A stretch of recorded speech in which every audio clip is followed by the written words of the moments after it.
When I was around 16 or 17, I used to house/dog sit for a family that I'd known ever since I was much younger. The family consisted of a couple, their 3-year-old kid, and their 2 German Shepherd dogs. They would go on vacation twice every year, and each time would ask me to watch both the dogs and the house itself. The house they owned was actually really nice. It was huge, so much so that it seemed like every time I would house sit for them, I would find another section of the house I had never even known existed. It was tucked far back away from residential roads, and had a really long driveway leading up to the house itself. This would of course give the house a sense of isolation, while still being in a nice neighborhood. It was December, and I was once again asked to watch the house.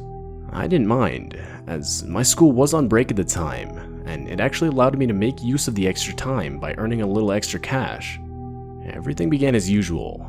I got the mail, fed the dogs, and played with them for a little bit while watching movies in the house's living room. Now, something to note is the house itself was over an hour away from my own, which made it almost pointless not to just stay there. I would have to go there at least twice a day anyway, so I didn't think it made much sense to drive back and forth from my house to this one. The family didn't mind, and plus, they would say I could eat whatever I could find in the house. Anyway, after a couple movies, I got tired and went to one of the guest bedrooms to go to sleep. The dogs would of course follow me, as they would usually tend to sleep in whatever room I did. After browsing on my phone in bed for a couple minutes, I finally turned over and started actually trying to sleep. I've never been the best at falling asleep. It wasn't uncommon for me to take upwards of an hour, especially in a somewhat unfamiliar environment. I was laying there for around 30 minutes, in complete darkness and silence, when, out of nowhere, I could hear the collars jingle as both of the dogs' heads shot up simultaneously. Instantly, I was put into a state of total awareness, as they could obviously hear something that I couldn't. It was possible the noise was just a friend of the family stopping by, as that has happened in the past, but they would always shoot me a text or call me beforehand. And plus, at that point it was already midnight. And then, again, the dogs' heads shot up, but this time I could hear the sound too. It was a constant fuzzing sound, kind of like the sound you'd hear of an old TV on an empty channel. The sound got louder, and I literally sat up trying to figure out both what it was and where it was coming from. I got up and turned on the lights of the room, and that's when I realized the noise was coming from a baby monitor. A baby monitor in which the camera was in a completely different room on the other side of the house. I looked at the screen and could see the words "noise detected," but everything else on the screen was dark. I picked up the monitor and started going through the controls to go through the settings to figure out what was going on. And that's when I came across this setting labeled room light with an on-off switch right next to it. I figured to put my mind at ease, I had no choice but to turn the room light on from the monitor and verify that nothing was there. So I did. I set the room light to on, closed out of the settings screen, and was greeted to a screen showing the same room now filled with light. And that's when I saw it. Crouched down in the corner of the room behind a crib was what looked like to be a man in a dark hoodie.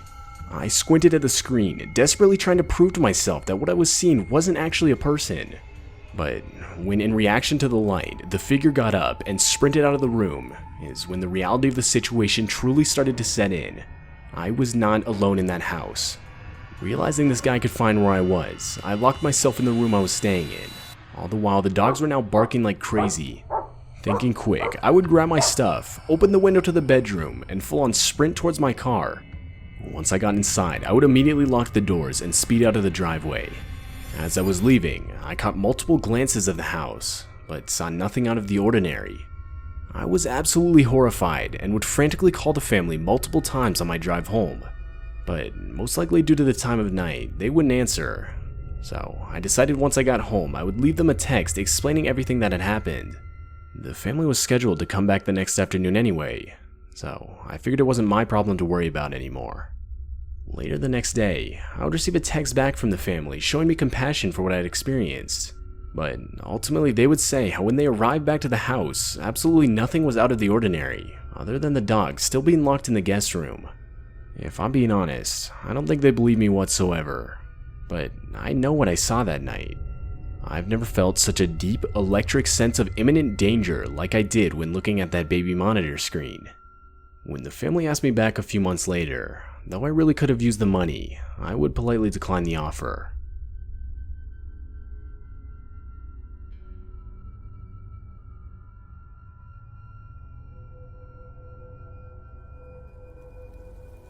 I'm 21, and was recently asked by my uncle if I could watch his dog while he was out of town. My uncle lives in a remote town in Alaska, and has a Siberian Husky named Duke. Almost right away, I would send a text back to him saying, "Yeah, of course, man." Now, I've never watched his dog before, but I knew for a fact Duke was well trained, and basically all I would have to do is feed him and take him outside every once in a while. Plus, he lives in a cabin in the middle of the woods that, like I mentioned earlier, is really remote.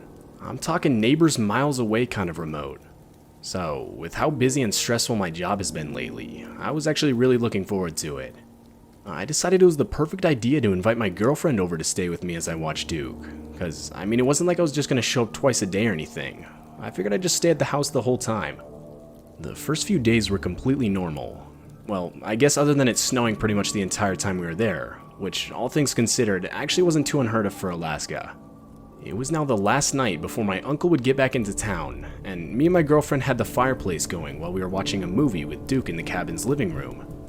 After the movie ended, I'd say it was around 1 a.m., and we both decided we should probably head to bed.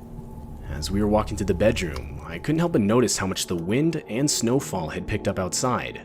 But regardless, we were both tired, and still each fell asleep within 5 minutes of laying down. I'm a heavy sleeper, and was completely out of it for a good 2 hours, when I was shaken awake by my girlfriend. The digital clock in the room read 3:20 a.m., and it was still pitch black outside. Now realizing I was awake, my girlfriend firmly said how she thought she heard something outside, and that I should probably go take a look. Still half asleep at this point, I replied saying, Yeah, sure, I'll go look." As I got up, I caught a glimpse of Duke, who should have been sleeping at this time, but instead was cowering in the closet with his eyes wide open. Even though he's a big dog, he doesn't usually like to investigate or confront any noise he hears. So, I mean, the fact that he was awake in the first place made me a little uneasy. I put on some winter clothes and grabbed a hunting rifle and a flashlight before heading out. I stepped outside and turned on my flashlight, but right as I did, I could see boot prints in the snow. My heart sank to the pit of my stomach right as I saw them. I knew they weren't mine. It was impossible. I had literally just stepped outside. After standing there in utter disbelief for maybe a minute, I decided I should probably go follow them. I mean, you gotta remember, we're in the middle of a desolate, snowy forest, and obviously no normal person is gonna walk by this cabin at 3 in the morning.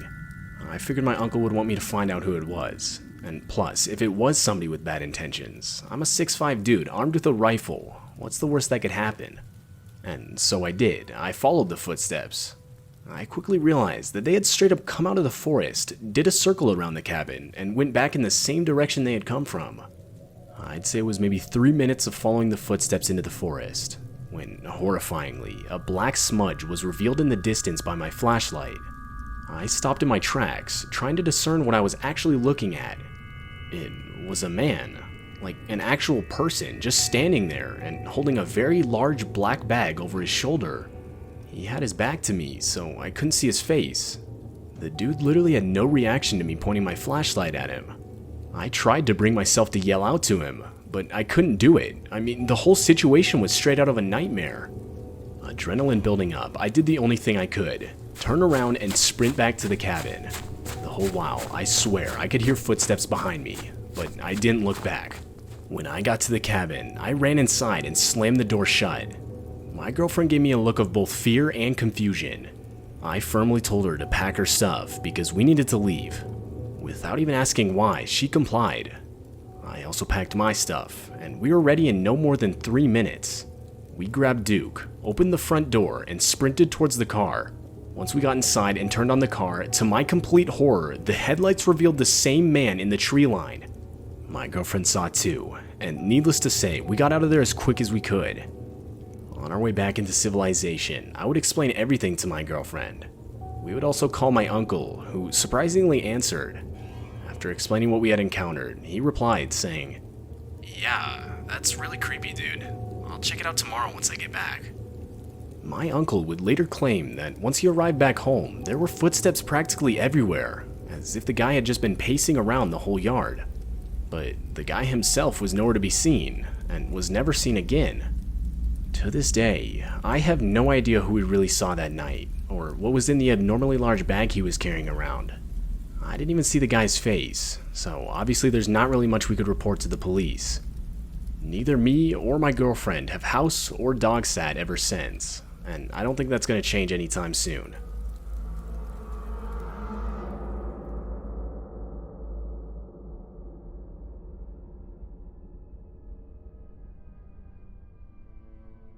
When I was in middle school, my mom worked as a house cleaner, which, as the name implies, simply meant people would hire her to clean their houses for an actual decent amount of money.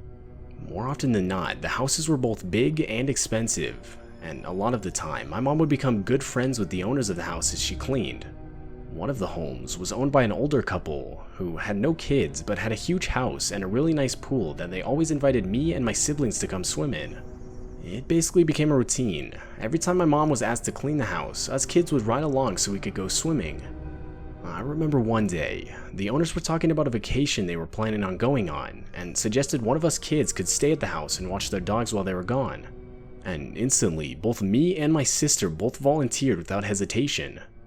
The couple had an older golden retriever named Bandit, who was massive, but wasn't aggressive in any way. They also had recently rescued a husky mix named Cleo, who was quite the opposite. She would destroy their house when they left her inside, jump their short fence if they left her outside, and run away at any chance she got. So they would basically have me stay at their house for the weekend and keep the two dogs under control. My older sister would stay with me the first night, as it was a big house, and even with the dogs, it was kind of scary to stay there alone. It was maybe 10 p.m. I was watching some movie in the basement living room while my sister was working out on the treadmill in the next room over. Now, something that needs to be mentioned is that the house itself had multiple cameras set up on both the inside and the outside. And the workout room also doubled as a sort of camera room where a screen featured a live feed of all the cameras. All of a sudden, I could hear the house alarm beep like it did whenever the front door was opened. At first I ignored it, as I thought it came from the TV. But minutes later, my sister would walk out of the workout room asking if I had left the front door open, as the cameras clearly showed it wide open. And that's when I started to panic, realizing that I had forgotten to lock the front door in the first place.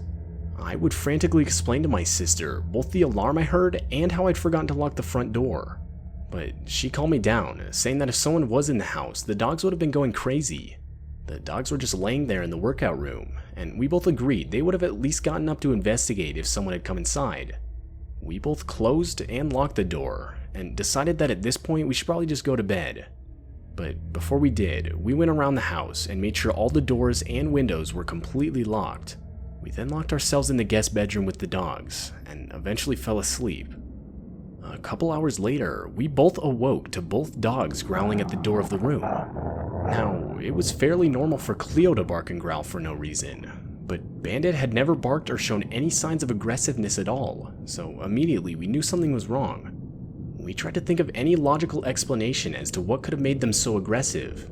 We guessed they could have heard an animal outside, but that hope was quickly shot down when again the dreadful sound of the door alarm beeping rang throughout the house. This time followed by a pair of footsteps upstairs. At that point, we both started crying in sheer terror. My sister frantically called our dad, who told us to hang up and call the police immediately while he made his way over. He would make the 15-minute drive in under 5 minutes, and as soon as he got there, we would open the bedroom door to meet him. And right as we did, the dogs took off running and barking all throughout the house. My dad took a quick look around the upstairs levels with his gun, but didn't see anything unusual. The police arrived a few minutes later, and after looking around, they confirmed that it seemed someone had been inside, but that whoever it was hadn't stolen or disturbed anything. My dad made us wait in the car while he and the police reviewed what the cameras had actually caught that night. After maybe 30 minutes, he came back, and I could tell his face was pale white. When I asked him what the cameras had captured, he wouldn't tell us anything. My mom never cleaned that house again, and both my parents told us we weren't allowed to go there anymore. To this day, I have no idea what those cameras caught that night, or what really went down. But honestly, based on my dad's reaction, a part of me doesn't ever want to know.